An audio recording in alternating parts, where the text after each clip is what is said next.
Hello, lovely booktubers. I'm Debs, and this is my channel, Raina Reads Stuff. Welcome or welcome back. I am in my book shack. It's Monday. I'm about to do my Sunday reading wrap up for the second week in a row on a Monday, but I do have a good excuse. My little grandson, who is called Mason, had his first birthday yesterday. I mean, how can you resist that little face? So we went down to spend the day with the family, which was lovely, and he had a lovely time. Um, it does mean that I haven't had quite so much time to read this week. I was down there in the week, looking after him on Wednesday and Thursday, and he was ill. He got better before his birthday, but he's germed me. So I've got a lovely head cold now. The voice is a bit sniffing a bit. I'm going to try and keep this quite short so I don't cough and splutter all over you. Or even worse, sneeze. That would be awful. Anyway, we have a few things to get through. I have been concentrating probably on horror mayhem this week. So there are a fair few boxes to be crossed off. Got the green pen ready. Oh, got the camera angle wrong. You need to see the bingo board. There you go. Where's my book? Here's my book. So let's start with the audiobooks. Audiobooks. I'm on the wrong page. I'm not very organised, am I? Right. Audiobooks this week. I listened to 101 true scary stories to read in bed tonight. That was edited by Lane Loomis. It was free on Audible. Some of them were really quite good. They were accounts of people who had experienced spine-tingling things. There were lots of them. They were very short. Each of them was very short, and I think the entire audiobook took about 2.5 hours. So that was one journey down to look after the grandson. But that does cross off based on a true story. Because all 101 of them were based on a true story. The other audiobook that I listened to this week was called Days 1 to 4, and it was by Amy Cross. Excuse me. And it was split into two places. So there was one storyline based in New York and one storyline based in Oklahoma. And they both involved young people. A girl in New York called Elizabeth and her brother Henry. I say she's a girl, she was 20. And a younger lad called Thomas in Oklahoma. The girl and her brother Henry are waiting. They live in an apartment block in Manhattan. They're waiting. Their parents have been away for the weekend and they're due home. When all of a sudden all the power goes out and doesn't come back on again. And then they see a plane crash in the distance because they're quite high up. Sorry, I've got a drink because my throat's so tickly. They can see a big fire. In fact, several big fires over by the airport. And there's nothing on the street. Well, there's cars, but the cars appear to have dead bodies in them. In Oklahoma, Thomas goes into town with his brother.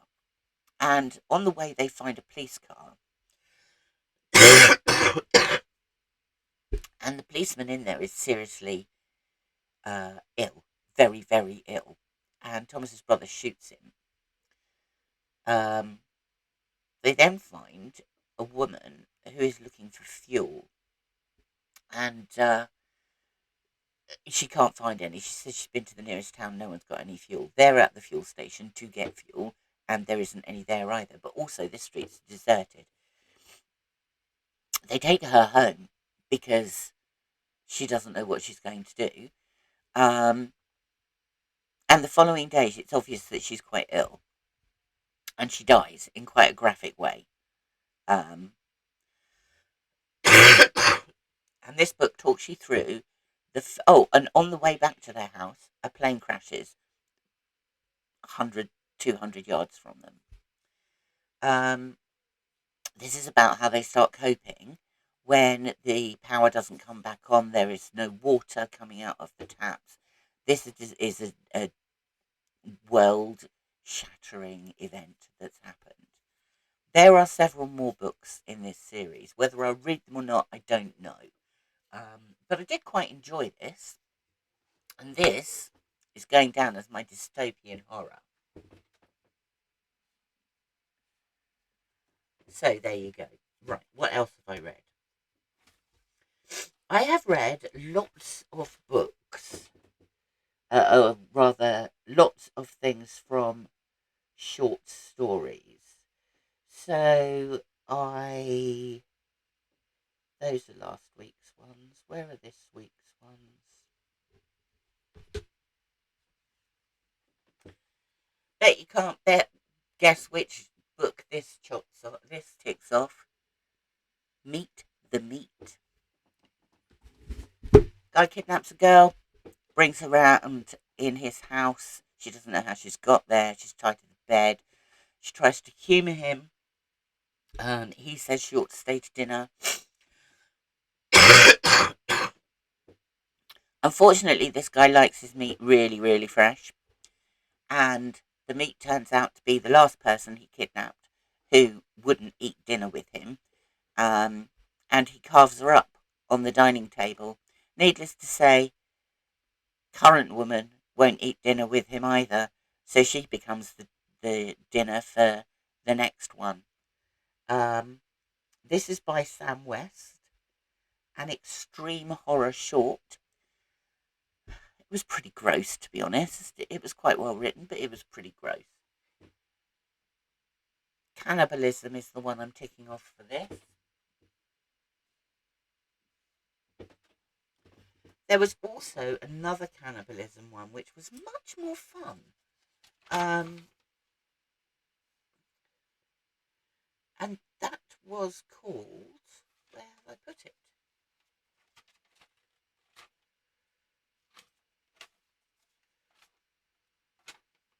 It was called Hell's Bells.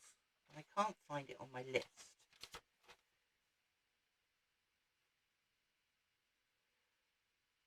But I'm pretty sure... Oh, here it is. It was from the Monster Mega Pack.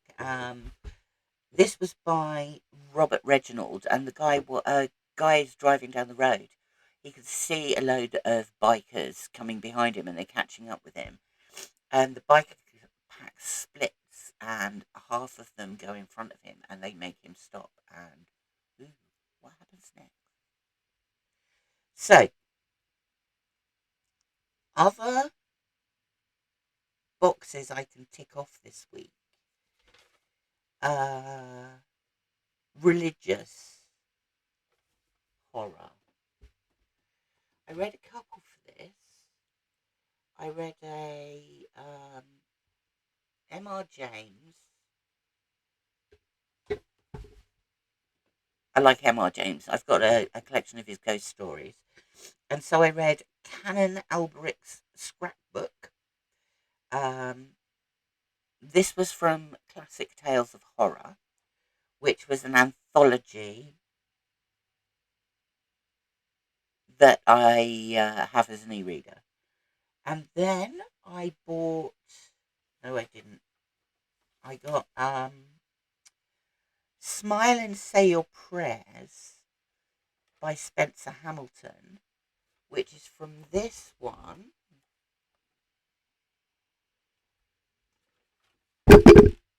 Which is called The Sacrament, a religious horror anthology. And this story was by Spencer Hamilton. The particular story I read, both were good. I enjoyed them. I'm preferring the short stories, I think. Now, for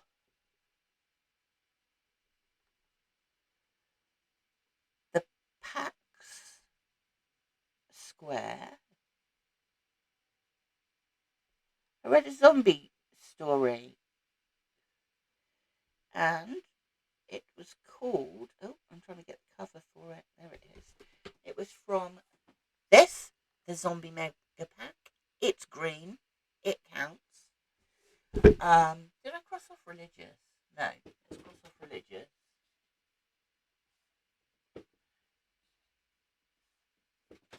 And the green cover. So this one was called Dead Men Working in the Cane Fields, and it was by William Seabrook, and it was about a guy in Haiti who was talking to an elder of the village who said that zombies roamed Haiti, and in fact some of them were even employed as labourers. That was interesting. I liked that one. Right. Oh look, I've got a line there. That's good. Monsters. From a similar book to that, only it's called the Monster Mega Pack. Um, let's get that cover up. So, the Monster Mega Pack, 22 modern and classic tales of monsters. I chose a couple from this. I read The Fangs of San Lo by Jim Kjelgaard, and that was about a monster dog, a throwback monster dog that was just terrifying. And it's shipped to this guy who is a dog trainer who is going to try and break it of its habits. But it's more than habits, it's like ingrained in this thing's DNA, and it's a bit of a beast. So that is going down as monster. And the other one is called Short and Nasty, and that is by Daryl Schweitzer.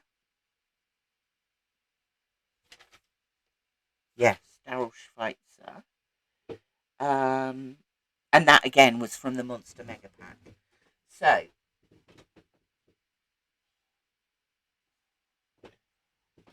Universal Monsters is gone.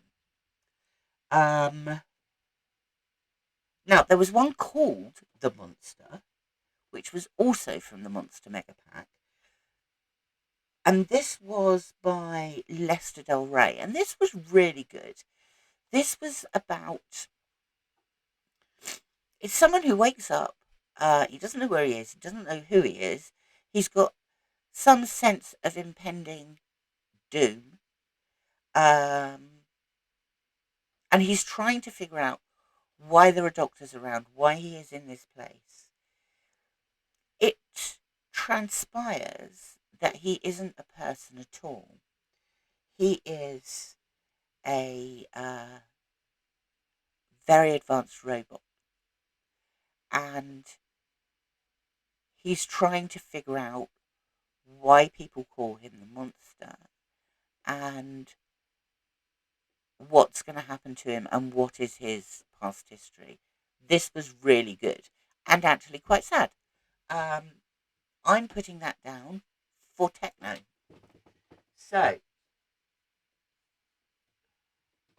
there's another one crossed out. Now, for, I don't think I've got a picture of the cover of this because I think I deleted it.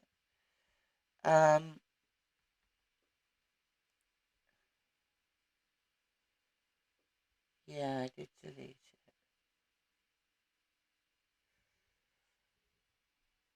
I wasn't sure what cozy was, so I googled it and then found something on Kindle Unlimited that was free, basically.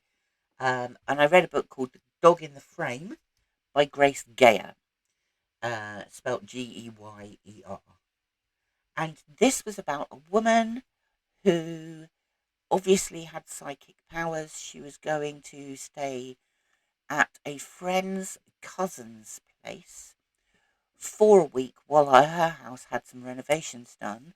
And her cousin had inherited this house. No, the friend's cousin had inherited this house and wanted to sell it, but it was A, haunted, and B, there were people around who didn't seem to want him to sell it, and so all sorts of things were happening there. She stayed there to investigate. And it was haunted. It was haunted by the ghost of a dog who had been killed following a house invasion. And it was about how she learned to speak to the dog, how the dog helped her discover who was trying to get the house abandoned rather than sold, and also to discover how the dog had died. It was quite good. Cozy horrors, not really for me, but it was quite good. I say it was quite good. I didn't find it offensive. Yeah, I think that's about it. Right. I've done the religion. Oh, there was one I read. I downloaded again. I spent, was it Friday or Saturday, searching Kindle Unlimited for various. If people review my search history, I think they're going to have me committed. So I was looking for slasher horror, and I found a novella called The Whispered Screams by Victor Woolf, which I actually really liked. Um, the premise of this was that there was a grave of he was a he was a recluse. Four college friends decide to dig him up, and they're going to stick him in their other friend's bedroom in the college dorm, which they do. There's lots of screams. They look out the window. They're killing themselves laughing. They see this person running away. So they go down to then remove the corpse, put it back in the grave, only to find that there is a very badly injured friend in his room. So the thing that must have run away was the corpse that they dug up. It transpires that the corpse they dug up was actually a vampire. And he is now terrorizing the student lodgings. I thought it was quite good fun, to be honest. It it tipped over the scariness to ridiculousness in parts, but I did enjoy it. So, slasher. This is lots of people got slashed.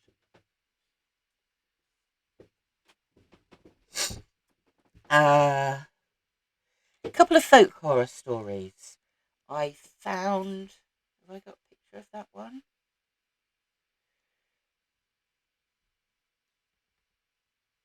I found a book called. I think that was on Kindle as well.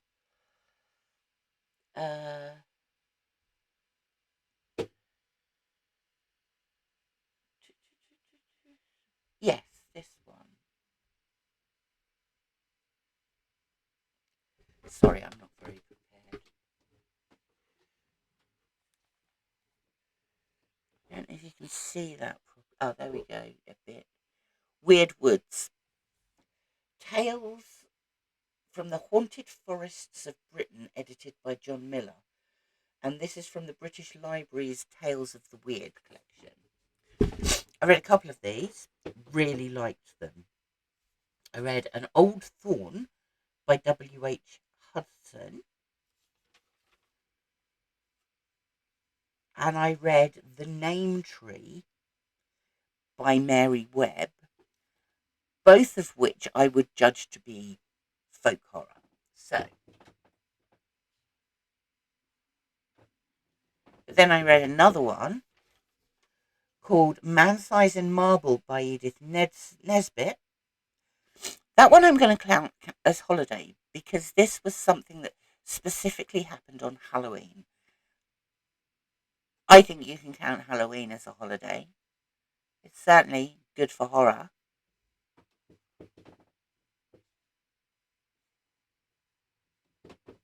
So I haven't done badly. Oh, there's one more actually. There was a really good story by Ray Bradbury. That was from a book, a collection called The Weird, which is,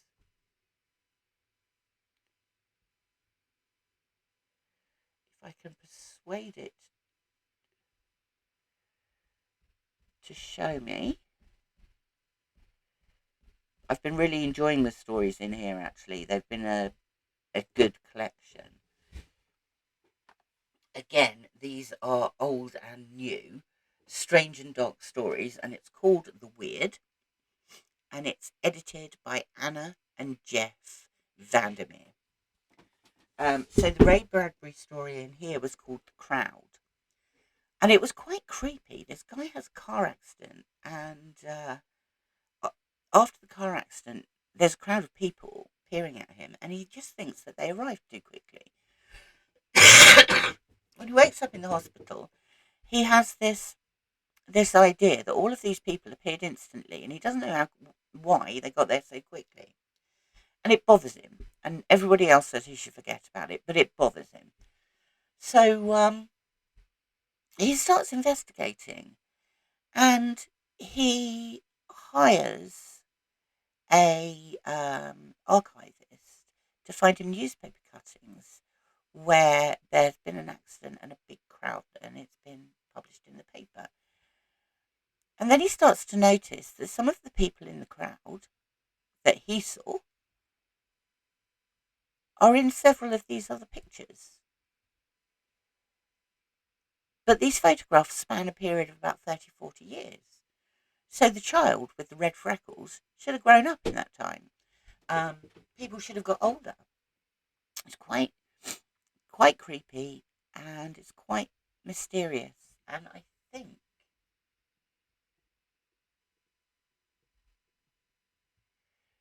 I'm going to put that one down as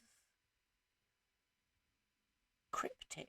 I don't think it goes for full psychological horror, but I think it's cryptic.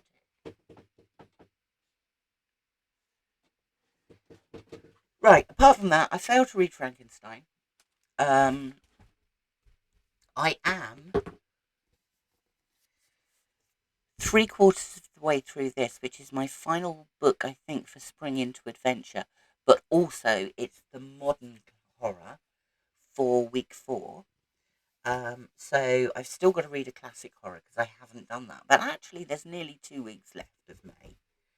I have got about 2/3 of the way through this. Sorry. This is The Terror by Dan Simmons. And it's brilliant. I'm about 2/3 of the way through this. Hannah Vadine's The Word Hoard, and it's about daily life in Old English. And it's like a glossary of terms, but with some amusing bits thrown in as well. I'd love to learn Old English. I'm never going to be able to do it from this book. It's like, I suppose, reading a small dictionary and expecting to take it all in. It's not going to happen. There are some very amusing bits in here, though. There was a proverb that she's put in here, a Danish proverb, which goes, "Fish and guests stink after 3 days." That just made me laugh. I thought it was hilarious. The other one I am reading, I have lost it, is for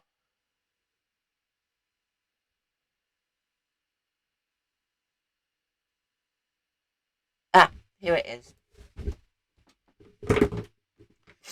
I haven't got very far into this, only the first couple of chapters. This again is a buddy read, and it's with Vin from Revenant Reads and Stephanie Cohen, and it is Lost Christianities by Brad Dierman. I am only a couple of chapters in, but it's really good at the moment. So the plans for next week is to finish both of those. I've got a couple of history books to read. I now have only 1, 2, 3, 4, 5, 6, 7 bingo squares to cross off, and I've got 1, 2 lines, 1 column there. Yeah, I'm doing all right. I'm doing all right on that. And I've obviously got to read the classic horror and finish the terror, which is my priority because I am absolutely loving it. I haven't done any. What else have I got? I haven't done any middle grade May, but I think I'm still on course to to finish everything off. I've read a bit more of Avalum or Avelum for the Georgian readathon, and that's been it. I'm now going to head off and reply to some comments that I've been really tardy in replying to because it's just been one of those weeks. Thank you for stopping by. Please like and subscribe. My niece, when I said to her, when I saw her yesterday, and I said I was doing a YouTube channel about books. And she said, do you say please like and subscribe at the end? And I said, actually, yes, I do. The wonderful Pat at Book Chat with Pat gave me a shout out this week. And I am now over 500 subscribers. So I want to say huge thank you to Pat and a huge thank you to all of my subscribers. I really do appreciate you being here. So that's it from me. Have a lovely week. I shall speak to you again soon. I don't know what's happening, mainly because my head is fuzzy with cold. So I'll just say I'll speak to you again soon. Bye for now.